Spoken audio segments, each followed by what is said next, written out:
What's up, guys, and welcome back to the Return to Glory series with Marseille. This is episode number 3, and apologies that the uploads for this have been a bit staggered recently, and just on the channel in general. I've had the last couple of weeks. I've been having some really cool videography and social media work, so I've been about and traveling, doing those sorts of bits. So I really appreciate you guys' patience, and the love on the channel has been continuing whilst I haven't been uploading. So I appreciate that. And we also hit 400 subs as well. So again, thank you so much for the love and the support and the patience.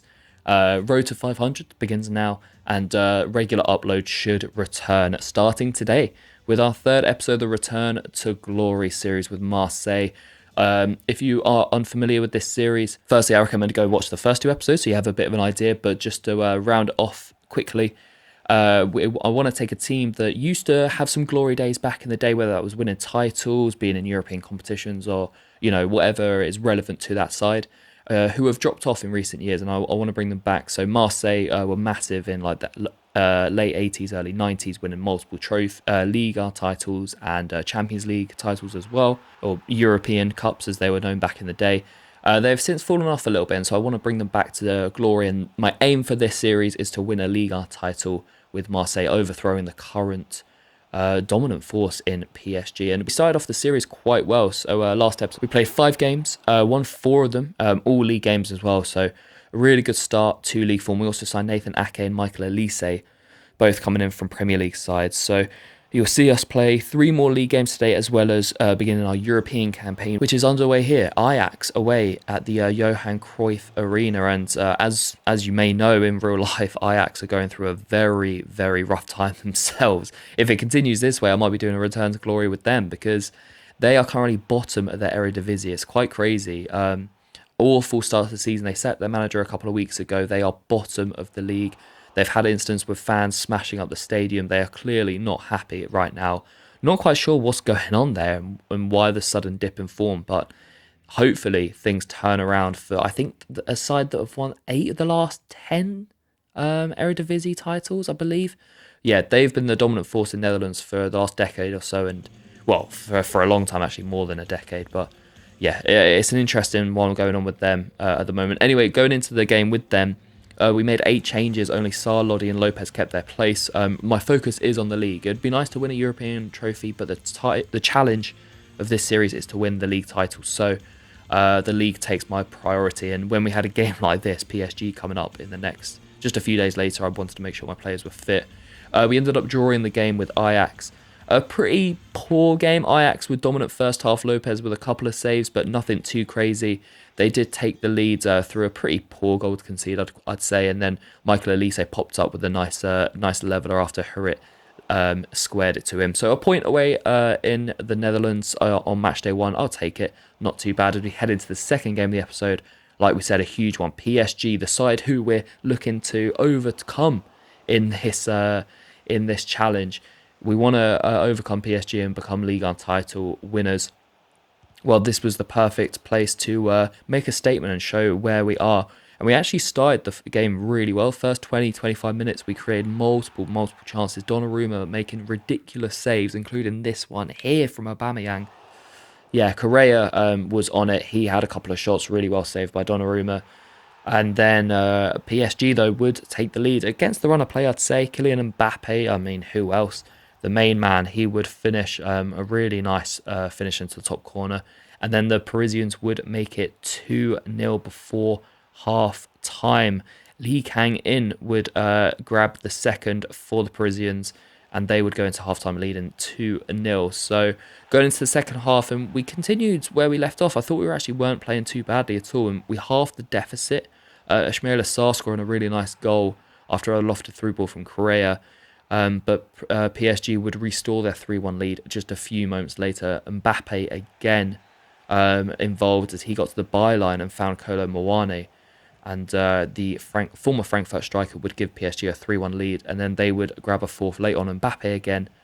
Nothing special about the shot, to be honest. Lopez, really poor, was beaten with a tame shot. And we ended up losing 4-1. A game that it wasn't, the 4-1 score wasn't a fair reflection of the game. I thought we played really well, but PSG were just clinical and we weren't. And it was a tale of two keepers as well. Lopez, very questionable again, whereas Donnarumma was fantastic between the sticks for the host. So first proper test against the side we're looking to overcome, and we failed it. So plenty of work to be done. But before we head into the next game, the Youth Academy report would come through, and my word, do we have a couple of really good talents on our hands. First off, Paul Leroy looks like a decent attacking option, but then Jean Durand, oh my word, this guy looked incredible. 68 rated already at 17 years old, worth 2.8 million.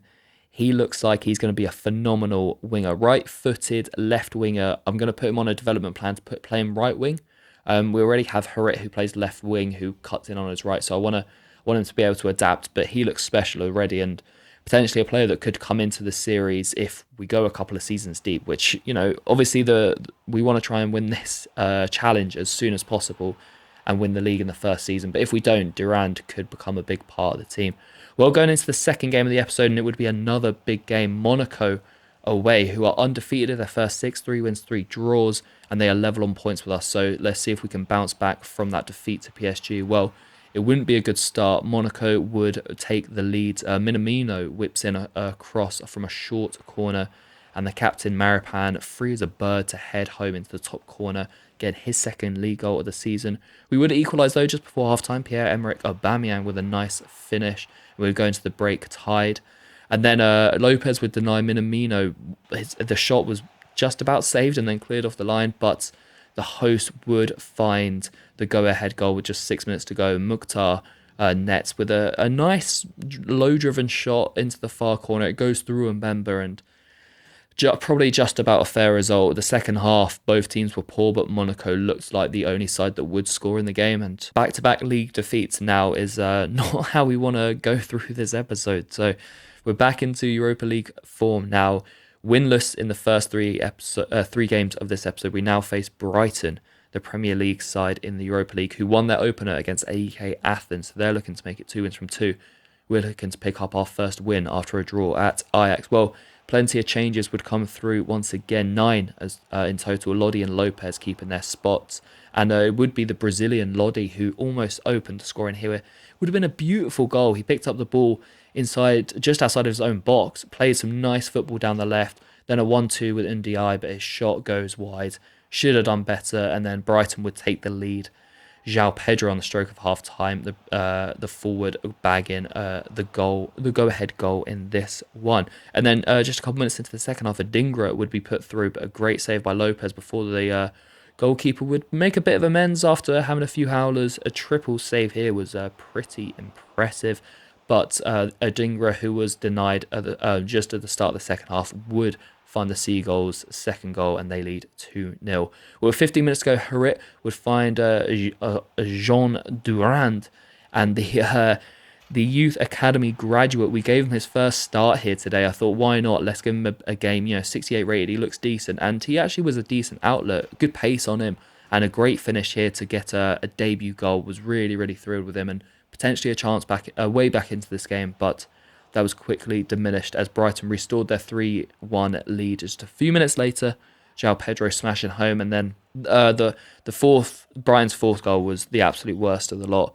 We spoke about Lopez being a bit of a liability, in my words. This one was bad. In injury time, Solly March practically passes the ball back to Lopez, and yet the keeper feels the need to parry it to his left, which March then just goes, oh, thanks, and just taps it home. Another 4-1 defeat, back-to-back 4-1 defeats in 2 different competitions, and we are winless in 4 games. We haven't taken the lead in 4 games, so going into the 5th and final game of the episode, we play Havre, who are 11th in the league, just 2 wins from 7, so I want to make a statement, I want to win this game, and I want to end this episode on a more positive note, because it's been a rough one, I'll be honest. Tough games, and we have not proven ourselves just yet. Well, 7 minutes into this one, we would have a 2-0 lead. Pierre-Emerick Aubameyang getting his 4th goal of the season, and then Jordan Veretout getting his 1st of the league campaign. Both with nice finishes, and 7 minutes in, we lead. Aubameyang would then be denied a 2nd goal as the Havre goalkeeper made a good save. And then the visitors out of nowhere with half the deficit, and this one was comical. Their forward goes through on goal. Ben Toomey, he actually loses the ball, and Ake tackles him, but as Ake tackles him, that's when Lopez dives in to get the ball. and Ake just presents the half forward with an open goal. So yet another clean sheet gone, but normal service resumed. We dominated the first half, and then going into the second half, we were all over the ball and the opposition in this second period. Elise hit the post. Aubameyang made it 3-1 with his 5th goal in 8. And then Elise would get his goal. He's had a bit of a poor episode, actually, Michael Elise. So nice for him to get a goal to round off the episode. Hopefully that gives him a bit of form going into next episode. And then we would actually make it 5-1. So I thought it would be a 4-1 scoreline again, but this time we'd be on the right side. But it finished 5-1. Vitinho, one of the subs, went through 1-on-1. His shot saved, but then another one of the subs, Gay, converts the rebound, and we thrash Hull 5-1 to round off a poor episode on our behalf. 1 win in 5, but luckily only 3 of those games were in the league. So it's not the end of the world yet. Stade Rennes were 7 wins from 7. They did lose, though. They lost to PSG. So now PSG, Lyon and Rennes are all on 21 points, tied at the top of the league table. We are 6 points adrift of the top already, down in 6th place. So we need to find some form quickly. I don't want to be chasing too much. Well, in the start of the next episode, you'll see there we'll face Nice, who are a place above us. Another big game coming up. But that'll be it for today's episode. I hope you enjoyed the return of the Returning to Glory series. This was episode 3. Smash the like button if you did enjoy, and then drop a sub if you aren't subbed as well. Road to 500 subs. We are on our way, and I'll catch you in episode 4 very soon.